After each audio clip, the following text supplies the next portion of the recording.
الحمد لله نحمده ونستعينه ونستغفره ونؤمن به ونتوكل عليه ونعوذ بالله من شرور أنفسنا ومن سيئات أعمالنا من يهده الله فلا مضل له ومن يضلله فلا هادي له ونشهد أن لا إله إلا الله وحده لا شريك له ونشهد أن سيدنا ومولانا محمدا عبده ورسوله أما بعد فأعوذ بالله من الشيطان الرجيم بسم الله الرحمن الرحيم وقال الذين كفروا لرسلهم لنخرجنكم من أرضنا أو لتعودن في ملتنا قال أولو كنا كارهين وقال تعالى في موضع آخر وقال الذين كفروا لرسلهم لنخرجنكم من أرضنا أو لتعودن في ملتنا فأوحى إليهم ربهم لنهلكن الظالمين وقال تعالى في موضع آخر ولا تهنوا ولا تحزنوا وأنتم الأعلون إن كنتم مؤمنين عن أبي سعيد الخدري رضي الله عنه قال سمعت رسول الله صلى الله عليه وسلم يقول من رأى منكم منكرا فليغيره بيده فإن لم يستطع فبلسانه فإن لم يستطع فبقلبه وذلك أضعف الإيمان رواه مسلم صدق الله المولانا العظيم وصدق رسوله النبي الكريم ونحن على ذلك لمن الشاهدين والشاكرين والحمد للہ رب العالمین۔ محترم بزرگوں اور عزیز ساتھیوں،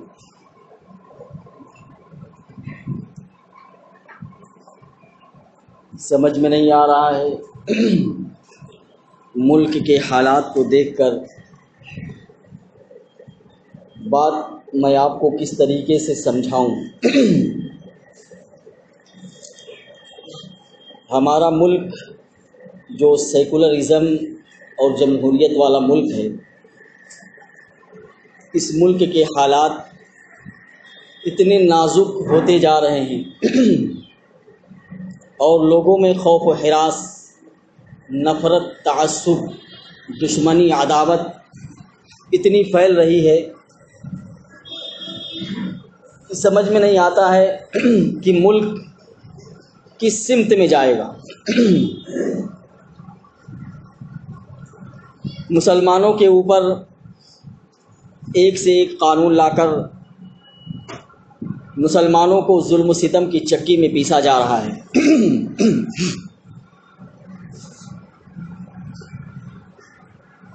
کبھی 3 طلاق بل لا کر مسلمانوں کے خلاف ان کی آواز کو دبانے کی کوشش کی جاتی ہے اور مسلمان مظلوم اور خاموش بن کر 3 طلاق بل کو پاس ہوتے ہوئے اپنی آنکھوں سے دیکھتا ہے۔ اور کبھی کشمیر کے مسلمانوں پر ان کی دفعہ ہٹا کر ان کے اوپر ظلم کیا جاتا ہے اور مسلمان جو ہے خاموش تماشائی بن کر اپنی آنکھوں سے اس کو دیکھتا ہے۔ اور کبھی NRC جیسا قانون لا کر، اور ابھی فی الحال جو ہے دونوں ایوانوں کے اندر، لوک سبھا اور راجیہ سبھا کے اندر ایک حکومت نے بل پاس کیا ہے جسے CAB یعنی کیب بل کہتے ہیں۔ اس بل کو لا کر مسلمانوں کو اور بھی دبا کچلا بنایا جا رہا ہے، یعنی مسلمانوں کے خلاف ظلم و ستم کی ایک مہم چھیڑ دی گئی کہ مسلمان کسی طریقے سے ظلم و ستم کی چکی میں پستے رہیں۔ لیکن دوستو، اللہ رب العزت ہمارا مددگار ہے۔ ظالم کتنا بھی ظلم کر لے، کتنا بھی ظلم کا پہاڑ توڑ دے، مسلمانوں پر کتنی آزمائشوں میں ان کو مبتلا کر دے، لیکن مسلمانوں کا حامی اور مددگار تو خدا ہی ہے۔ جس طریقے سے ان ظالموں سے پہلے اور ظالموں کا انجام اللہ نے دنیا کو ان کی آنکھوں سے دکھا دیا، ایسے ہی انشاءاللہ ان ظالموں کا انجام جو ہے دنیا اپنی آنکھوں سے دیکھے گی، کیونکہ اللہ کے یہاں بلکہ دیر مت کہیے، اللہ کے یہاں ایک نظام ہے، اللہ کے یہاں ایک قانون ہے، اللہ کی ایک مصلحت ہے۔ ہم سمجھتے ہیں کہ ظالم کا ظلم جو ہے لبریز، اس کا ظلم کا پیمانہ لبریز ہو گیا ہے، اس لیے اللہ ان کی پکڑ نہیں کرتا، لیکن نہیں دوستو، ہم اپنے دماغ سے سمجھ رہے ہیں، ہم اپنے دماغ سے سوچ رہے ہیں کہ شاید اس کے ظلم کا پیمانہ لبریز ہو گیا ہے، لیکن اللہ کو معلوم ہے کہ اس کے ظلم کا پیمانہ کب لبریز ہوگا، اس کا ظلم کب انتہا کو پہنچے گا۔ اور اللہ کا خدائی قانون ہے کہ جب بھی ظلم کا پیمانہ لبریز ہو جاتا ہے اور جب بھی ظلم اپنی انتہا کو پہنچ جاتا ہے تو ظالم کی رسی کو اللہ رب العزت کھینچ دیتا ہے۔ ابھی ڈھیل دیے ہوئے جتنا چاہے ظلم کر لو، لیکن جب اللہ اس رسی کو کھینچے گا تو دنیا کو عبرت کا نشان بنا دے گا۔ آپ بڑے بڑے ظالموں کے احوال کو تاریخ کے اندر پڑھ لیجیے، تاریخ میں بے عین ہی موجود ہیں، اور اگر زیادہ دور نہیں تو آپ فرعون کے انجام کو دیکھ لیجیے۔ آج مصر کی میوزیم کے اندر اس کے وجود کو رکھا ہوا، دنیا اپنی آنکھوں سے اس کے وجود کو دیکھ رہی ہے۔ آپ فرعون کے ظلم و ستم کی داستان کو کتابوں میں پڑھیے، صرف ایک مبہم سے خواب پر اور صرف نجومیوں کی ایک پیشین گوئی پر اس نے بنی اسرائیل کے لاکھوں بچوں کو قتل کر دیا، اور موسیٰ علیہ الصلوۃ والسلام کی قوم کے مردوں کو اور عورتوں کو اس نے غلام اور لونڈی بنا دیا، اور وہ کہا کرتا تھا کہ الیس لی ملک مصر وہذہ الانہار تجری من تحتی، اور یہ مصر کی بادشاہت اور یہ جو نہریں جاری ہیں اس کے نیچے، یہ سب میرے لیے ہیں۔ لیکن اللہ رب العزت نے اس کی اس عقل کو، اس کے اس تکبر کو اور اس کے اس شان و شوکت کو، جس نہر کو، جس ندی کو، جس محل کو وہ اپنا کہہ رہا تھا اور کہتا تھا کہ یہ تو میرے لیے ہے، اللہ رب العزت نے اسی سمندر کے اندر، اسی نہر کے اندر اس کی لاش کو غرق کر دیا، تاکہ دنیا کو پتا چلے کہ جس ملک کو اور جس نہر کو یہ اپنا کہہ رہا تھا، اللہ رب العزت نے اسی نہر کے اندر، اسی سمندر کے اندر اس کو غرق کر دیا، اور اس کی تمام فوجیں، اس کے تمام سپاہی اور اس کے تمام لشکر اور متعلقین اپنی آنکھوں سے اس کو غرق ہوتا دیکھ رہے تھے، لیکن کسی کے بس میں کچھ نہیں تھا کہ وہ اس کی جان کو بچا سکتے۔ جب وہ دریا کے اندر غرق ہونے لگا تو اس نے اپنی زبان سے کہا لا الہ الا الذی آمنت بہ بنو اسرائیل، چونکہ موت کا منظر اس کو اپنی آنکھوں سے نظر آ رہا تھا، وہ یہ سمجھ رہا تھا کہ اب میں موت کی آغوش میں پہنچ چکا ہوں، اب موت اپنے پنجے کو میرے جسم کے اندر گاڑنے والی ہے، اس لیے اس نے کہا کہ میں بنو اسرائیل جس پر ایمان لائے میں اس رب پر ایمان لاتا ہوں۔ لیکن اللہ رب العزت نے اس کے موت کے وقت کے ایمان کو قبول نہیں کیا، اللہ رب العزت نے اس کو دریا کے اندر غرق کر دیا۔ حجاج بن یوسف جو اتنا بڑا ظالم بادشاہ تھا، اس نے بہت اچھے اچھے کام بھی دنیا کے اندر کیے، اور بذات خود وہ حافظ قرآن بھی تھا، اور قرآن کے اندر یہ زبر زیر پیش لگے ہوئے آپ کو نظر آ رہے ہیں نا، یہ زبر زیر پیش اسی نے لگوائے۔ اتنا وہ عورتوں سے بہت دور رہتا تھا، شراب کے کنارے بھی نہیں جاتا تھا، وہ اتنی اچھی صفت کا مالک تھا وہ، لیکن ان ساری اچھائیوں اور خوبیوں کے باوجود اس کے اندر ایک ایسی برائی تھی جو ان ساری اچھائیوں پر پردہ ڈال دیتی۔ آپ سمجھ سکتے ہیں کہ وہ برائی کیا تھی جو اتنی ساری اچھائیوں پر پردہ ڈال رہی تھی۔ وہ برائی اس کے اندر یہ تھی کہ وہ بہت ظالم اور جابر بادشاہ تھا۔ وہ نیک لوگوں کو اور اللہ کے نیک بندوں کو، علماء اور صلحاء کو قتل کر دیا کرتا تھا۔ اس کے سامنے کھڑے ہونے سے لوگ ڈرتے تھے، اور بعض تو ایسے تھے کہ اگر اس کے خلاف زبان کھول دی اور اس کو پتہ چل گیا کہ یہ حجاج بن یوسف ہے تو وہ دیوانہ بن جاتا تھا اور اپنے آپ کو کہتا تھا کہ میں پاگل ہوں۔ لوگ اس کے سامنے اکڑ کر کھڑے نہیں ہوتے تھے بلکہ جھک کر کھڑے ہوتے تھے۔ وہ یہ سمجھتا تھا کہ یہ ساری کی ساری شوکت اور یہ ساری کی ساری طاقت اور یہ دولت یہ سب میرے نصیب کا ہے، ان کو میرے سامنے ایسے ہی جھک کر رہنا چاہیے۔ لیکن دوستو، حجاج بن یوسف کا بھی انجام اللہ رب العزت نے دنیا کو دکھا دیا۔ اس نے سب سے آخر میں جو ایک مشہور تابعی سعید ابن جبیر رضی اللہ عنہ، سعید ابن جبیر جو بڑے مشہور تابعی میں سے ہیں، وہ زبیر رضی اللہ عنہ کے صاحبزادے، ان کو قتل کیا تھا اس نے۔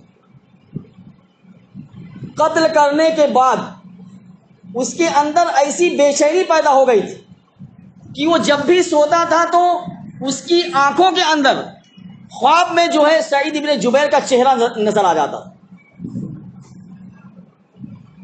اور سعید ابن جبیر اس سے پوچھتے تھے کہ آخر میرا کیا قصور تھا، میری کیا خطا تھی کہ جو تم نے مجھے قتل کر دیا۔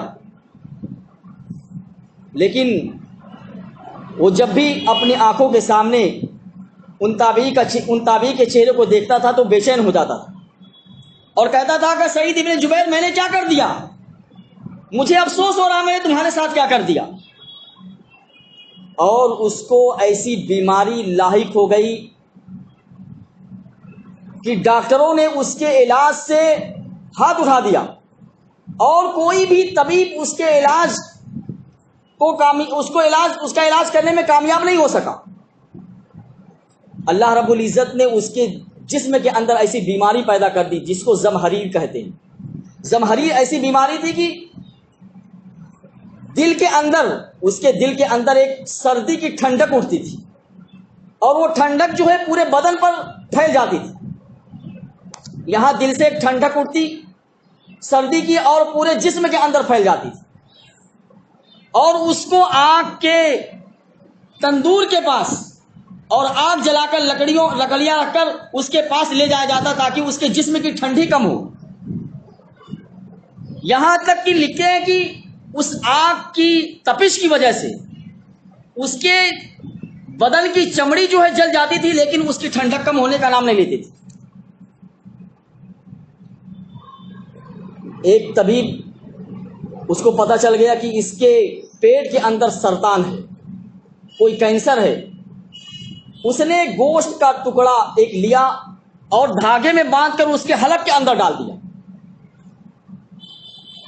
جیسے ہی اس نے حلق کے اندر ٹکڑے کو ڈالا، تھوڑی دیر کے بعد نکالا تو اس میں دیکھا کہ بہت سارے کیڑے جو ہے اس گوشت کے ٹکڑے میں لپٹے ہوئے۔ سعید ابن جبیر کو قتل کرنے کے بعد، شہید کرنے کے بعد، وہ زیادہ دن زندہ نہیں رہا دنیا میں، صرف 40 دن تک زندہ تھا۔ 40 روز کے بعد وہ بھی دنیا سے چلا گیا۔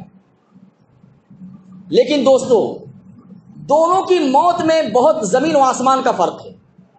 سعید ابن جبیر، ان کی شہادت پر لاکھوں علماء اور لاکھوں صلحاء اور نیک لوگوں نے ان کی مرنے پر آنسو بہائے، لیکن حجاج بن یوسف کا جب انتقال ہوا، حجاج بن یوسف کے جب انتقال کی خبر لوگوں کو ملتی تھی، خوشی کا اظہار کرتے تھے۔ ابراہیم نخعی رحمۃ اللہ علیہ ایک تابعی ہیں، ان کو جب پتا چلا کہ حجاج بن یوسف کا انتقال ہو گیا تو ان کی آنکھوں سے خوشی سے آنسو نکل پڑے، اور کہیں اس ڈر سے کہ کہیں اس کی لاش کو لوگ قبر سے نکال کر اس کو جلا نہ دیں، اس کی قبر کے نشان کو مٹا دیا گیا۔ کس شخص کی قبر کے نشان کو مٹایا جا رہا ہے؟ کس ڈر سے کہ کہیں اس کی لاش کو نکال کر لوگ جلانے نہ لگیں۔ یہ وہ شخص ہے جس کے سامنے لوگوں کو کھڑے ہونے کی ہمت نہیں ہوتی تھی، ان کے قدم ڈگمگا جاتے تھے۔ حجاج بن یوسف کے سامنے بڑے بڑے لوگ اپنے پیروں پر کھڑے نہیں رہ سکتے تھے۔ لیکن آج اس کی قبر کے نشان کو اس ڈر سے مٹا دیا جا رہا ہے کہ کہیں اس کی لاش کو لوگ نکال کر جلا نہ دیں۔ یہ ہے ظالموں کا انجام۔ تو آپ گھبرائیے نہیں، اللہ کی ذات سے امید رکھیے، اللہ جو بھی فیصلہ کرے گا بہترین فیصلہ کرے گا۔ اور اللہ رب العزت کے یہاں ایک قانون ہے کہ جب بھی ظلم کا پیمانہ حد سے زیادہ بڑھتا ہے تو اللہ رب العزت ظالم کی رسی کو کھینچ دیتا ہے۔ قرآن کریم میں بھی اور حدیثوں میں بھی اللہ کے رسول صلی اللہ علیہ وسلم نے اس کے متعلق خبر دی ہے۔ اللہ رب العزت قرآن کریم میں فرماتے ہیں وَكَذَلِكَ أَخْذُ رَبِّكَ إِذَا أَخَذَ الْقُرَى وَهِيَ ظَالِمَةٌ إِنَّ أَخْذَهُ عَلِيمٌ شَدِيدٌ۔ اور جب اللہ کسی بستی والوں کے ظلم کی وجہ سے ان ظالموں پر اپنا شکنجہ کستا ہے، ان کی پکڑ کرتا ہے، تو اللہ رب العزت کی پکڑ بہت سخت پکڑ ہوتی ہے، اس پکڑ سے کوئی بھی ظالم نہیں بچ سکتا۔ اور اللہ کے رسول صلی اللہ علیہ وسلم نے متعدد حدیثوں میں خبر دی ہے کہ لوگوں، تم کسی مومن پر ظلم مت کرو، اگر تم نے کسی مومن پر ظلم کیا تو کل قیامت کے دن اللہ رب العزت اس کا انتقام تم سے لے گا۔ اور دوسری حدیث میں اللہ کے رسول صلی اللہ علیہ وسلم نے فرمایا کہ اگر کوئی شخص کسی پر ظلم کرتا ہے یا اپنے رشتہ داری کو توڑتا ہے تو کل قیامت کے دن وہ اللہ کی بارگاہ میں اس طریقے سے پیش ہوگا کہ اس کی پیشانی پر لکھا ہوا ہوگا کہ اللہ کی رحمت سے دور ہے۔ بتائیے اتنی سخت وعید اور اتنا سخت انجام ظالموں کا ہوتا ہے۔ آپ دنیا کی تاریخ کا مطالعہ کر لیجئے، جتنے بھی ظالم مشہور گزر چکے ہیں کسی کا بھی انجام اچھا نہیں ہوا ہے۔ آج ہمارے ملک میں یہی صورتحال ہے، جہاں دیکھو ظلم و ستم کی داستان سننے کو ملتی۔ ایسا ماحول پیدا کر دیا گیا ہے کہ معصوم بچیاں، نابالغ بچیاں بھی ان کی عصمتیں محفوظ نہیں، ایسا ظلم ڈھایا جا رہا ہے اور ان کے خون سے ہولی کھیلی جا رہی ہے۔ بتائیے معصوم اور کمسن بچیاں، آپ اخباروں میں پڑھتے ہوں گے کہ ان کی عصمت دری کر دی گئی اور ان کو جلا دیا گیا۔ یہ قتل اور یہ خون یہ معصوموں کا رنگ نہیں لائے گا؟ ضرور اس ظالم کو عدالت کے کٹگھرے میں ان معصوموں کا خون ضرور لا کر کھڑا کرے گا ہی۔ اب بتائیے، ابھی حکومت نے ایک موجودہ بل پاس کر دیا، اس سے پہلے تو مسلمانوں پر کیا ظلم کم تھا کہ مسلمانوں کے سارے ثبوت بابری مسجد کے ہونے کے باوجود بھی اس جگہ کو مندر کے لیے دے دیا گیا۔ بتائیے اس سے بڑا ظلم کیا ہوگا؟ بھائی سارے ثبوت کاغذاتی طور پر ہمارے پاس موجود ہیں، لیکن ان سارے ثبوت کے باوجود بھی اس جگہ کو مندر کے حوالے کر دیا گیا۔ یہ ظلم نہیں تو اور کیا ہے؟ 3 طلاق بل کو پاس کر دیا گیا، یہ مسلمانوں پر ظلم نہیں تو اور کیا ہے؟ اور مسلمان جو ہے اب تک خاموش تماشائی بنا بیٹھا رہا۔ لیکن یہ بل جو پاس ہوا ہے ابھی، اس بل کے پاس ہونے سے مسلمانوں کے اندر بیداری آئی، اور مسلمان آپ دیکھ رہے ہیں کہ جگہ جگہ مظاہرے ہو رہے ہیں، جگہ جگہ احتجاج ہو رہے ہیں، اور ہونا بھی چاہیے۔ کب تک آپ خاموشی کی چادر اوڑھے رہیں گے؟ کب تک آپ ظلم کی چکی میں پستے رہیں گے؟ اور ایک بات یاد رکھیے، یہ بل جو پاس ہوا ہے یہ مسلمانوں کے خلاف نہیں بلکہ یہ دستور ہند کے خلاف ہے۔ یہ بل صرف مسلمانوں کے خلاف نہیں ہے بلکہ یہ بل اس ہندوستان کے جمہوریت کے خلاف ہے۔ جمہوریت اور دستور ہند یہ آزادی دیتی ہے کہ کسی بھی ملک کا رہنے والا ہے، کسی بھی مذہب کا ماننے والا، اس کو اس ملک میں رہنے کی اور اپنے مذہب پر عمل کرنے کی بالکل اس کو آزادی ہے۔ اس دفعہ کو ختم کر کے یہ CAB کیب بل جو ہے یہ لایا گیا اس وجہ سے تاکہ مسلمانوں کو ان کے مذہبی امور سے روک دیا جائے، یعنی مسلمان اس ہندوستان کے اندر باقی ہی نہ رہیں، بلکہ ان کا اس ملک سے صفایا کر دیا جائے۔ اگر کوئی شخص یہ سمجھتا ہے، دیکھیے پہلے آپ اس بل کی حقیقت کو سمجھیے۔ یہ بل جو لایا گیا ہے CAB، یہ NRC کے مقابلے میں لایا گیا۔ ابھی حکومت نے اعلان کیا تھا کہ پورے ملک میں NRC نافذ ہوگی۔ اب NRC میں آپ کو ہندوستانی ہونا ثابت کرنے کے لیے اپنے کاغذات حکومت کو فراہم کرنے ہوں گے۔ اب وہ جو بھی کاغذات آپ سے مانگے، آپ کو یہ بتانا پڑے گا کہ ہم اس ملک کے رہنے والے ہیں، یہ ثبوت ہمارے پاس کاغذی طور پر موجود ہے۔ 1971 سے پہلے کے زمینی کاغذات بھی مانگ سکتے ہیں، یا ان کی جو مرضی ہو کاغذات آپ سے مانگیں گے۔ اب صرف یہی مسئلہ نہیں تھا، چلیے آپ سے ثبوت مانگتے کہ 1971 سے پہلے کے کاغذات یا جو بھی کاغذی ثبوت ہم آپ سے مانگ رہے ہیں، آپ ان کو ہمارے حوالے کیجئے اور اپنا شہری ہونا ثابت کیجئے۔ لیکن حکومت نے ایسا نہیں کیا۔ حکومت نے مسلمانوں کے خلاف ایک سازش رچی ہے، اور اس سازش سے آگاہ ہونا ہر مسلمان کو ضروری ہے، اور اس کے خلاف آواز بلند کرنا یہ مسلمانوں کا حق ہے، اور صرف مسلمانوں کا نہیں بلکہ اس ملک میں جو بھی جمہوریت کو ماننے والا ہے، جو بھی سیکولرزم کو ماننے والا ہے، اس کا یہ حق بنتا ہے کہ اس قانون کے خلاف آواز کو بلند کرے اپنی۔ حکومت نے آسام میں دیکھا کہ NRC لاگو نافذ ہونے کے بعد بہت سارے غیر مسلم بھی اس NRC کی زد میں آ گئے ہیں، یعنی وہ بھی اپنے کاغذی ثبوت کو پیش نہیں کر سکے۔ کاغذی ثبوت پیش نہ ہونے کی بنا پر ان کو بھی عارضی کیمپ کے اندر رکھ دیا گیا۔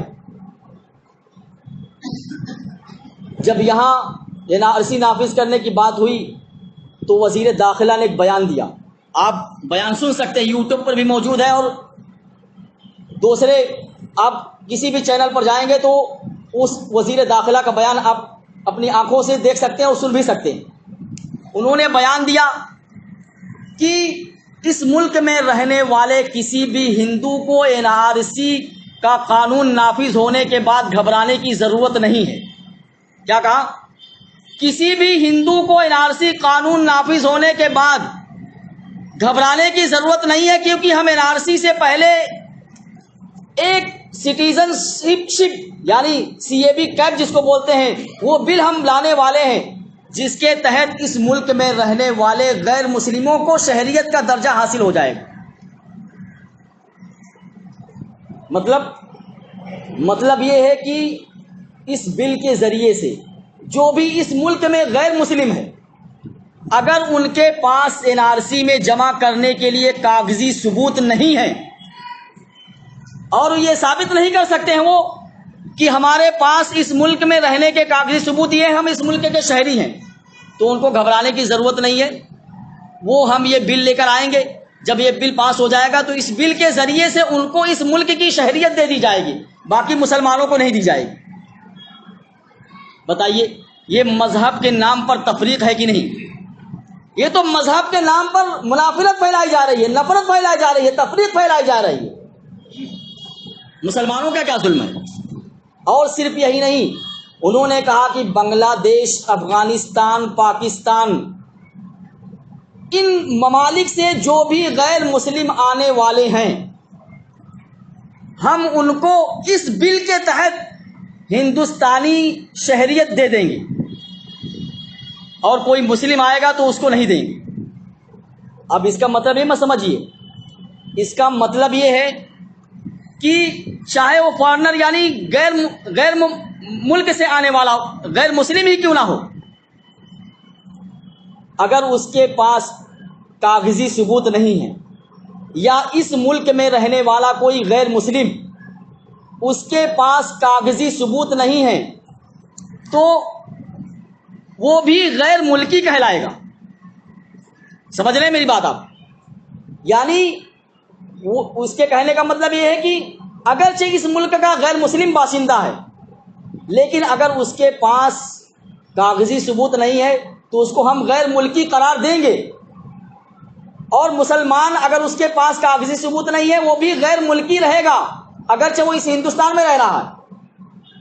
لیکن اس قانون کے پاس ہونے کے بعد ان کے پاس CAB کیب کی ایک جادوئی چھڑی ہے، آپ اس کو ایک جادوئی چھڑی کہہ سکتے ہیں۔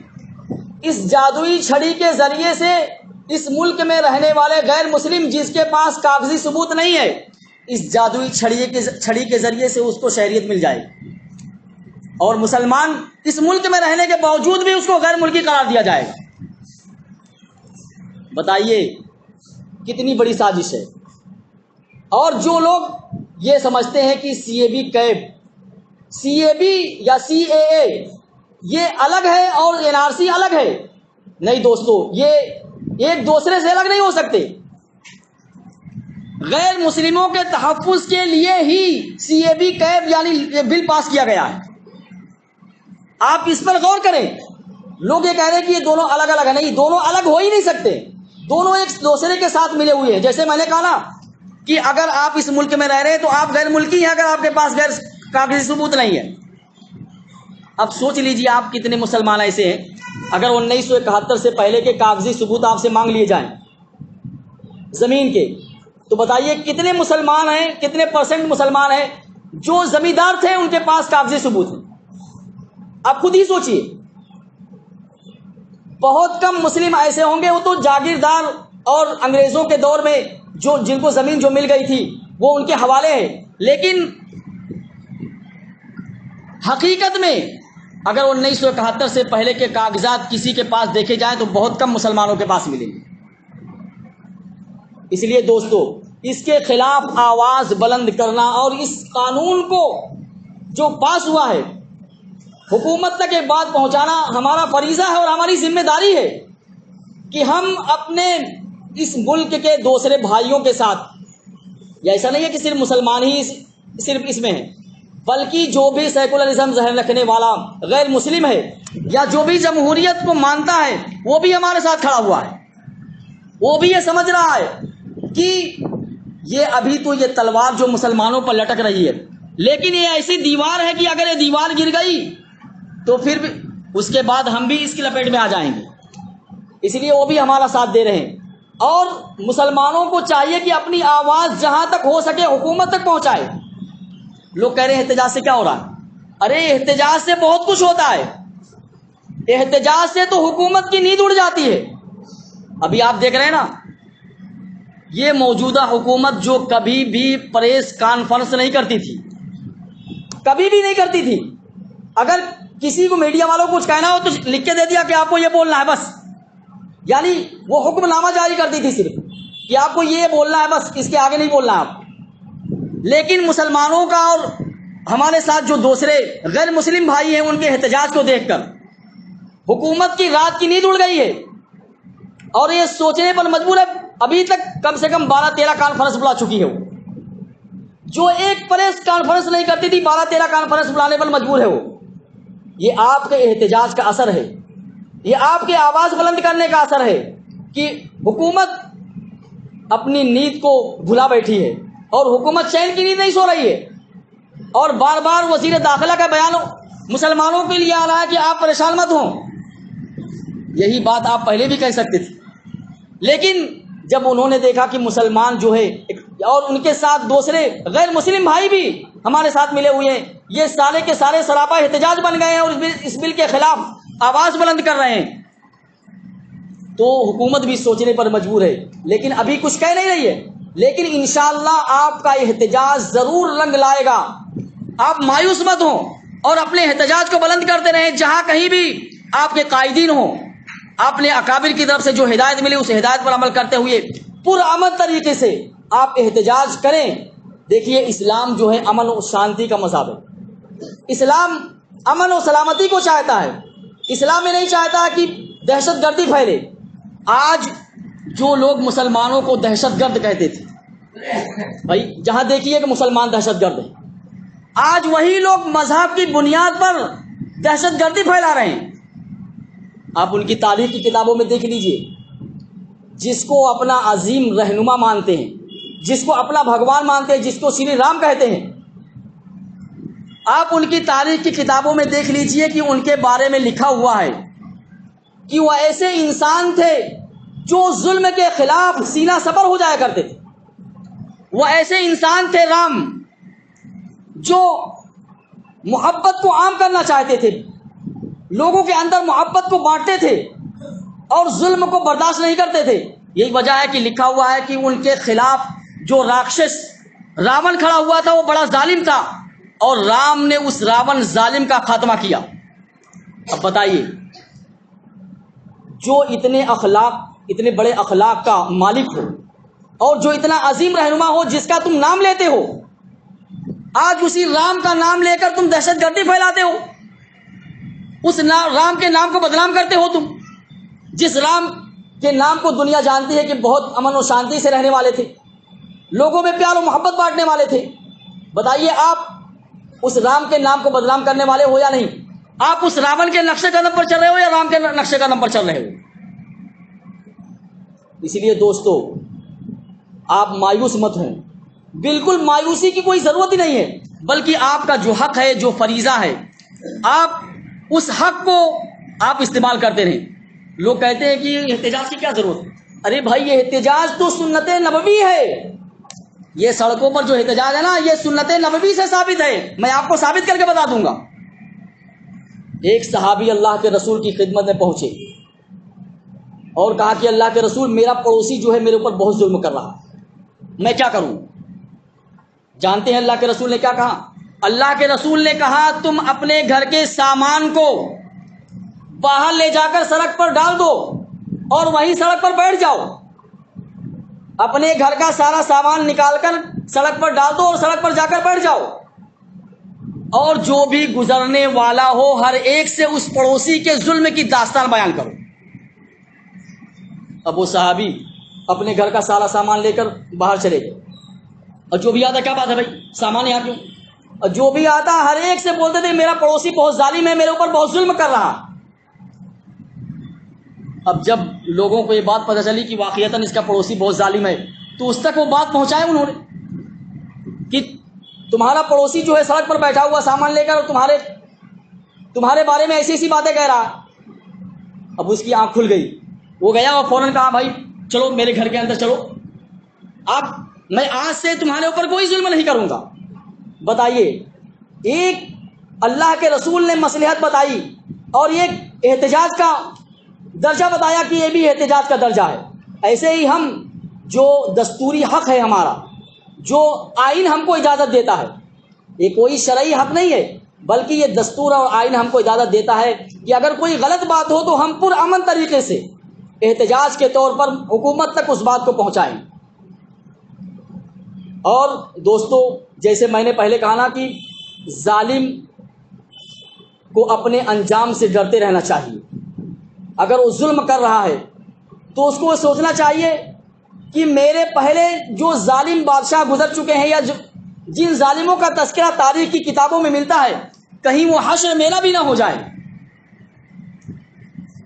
اللہ رب العزت مجھے بھی اور آپ کو شریعت اور سنت پر عمل کرنے کی توفیق عطا فرمائے. دیکھیے دوستو, اس وقت ہم کو جو بھی سبب ہمیں اختیار کر رہے ہو تو اختیار کریں. سبب اختیار کرنے کی اسلام کی اور مذہب کی اور خود اللہ کے رسول صلی اللہ علیہ وسلم کی تلقین ہے کہ مسلمانوں کو سبب اختیار کرنا چاہیے, اور سبب اختیار کرنے کے بعد ہم کو بھروسہ اللہ کی ذات پر کرنا چاہیے. ہم اللہ سے دعا بھی مانگیں اور اپنے اندر اصلاح کی فکر بھی کریں کہ ہم کتنے دین سے دور ہیں, کتنے مسجدوں سے دور ہیں, ہمارے اندر کتنی دینداری ہے, ہمارے گھر کے اندر کتنی دینداری ہے. یہ فکر کے ساتھ ساتھ ہم سبب کو بھی اختیار کریں. اللہ رب العزت کہنے سننے سے زیادہ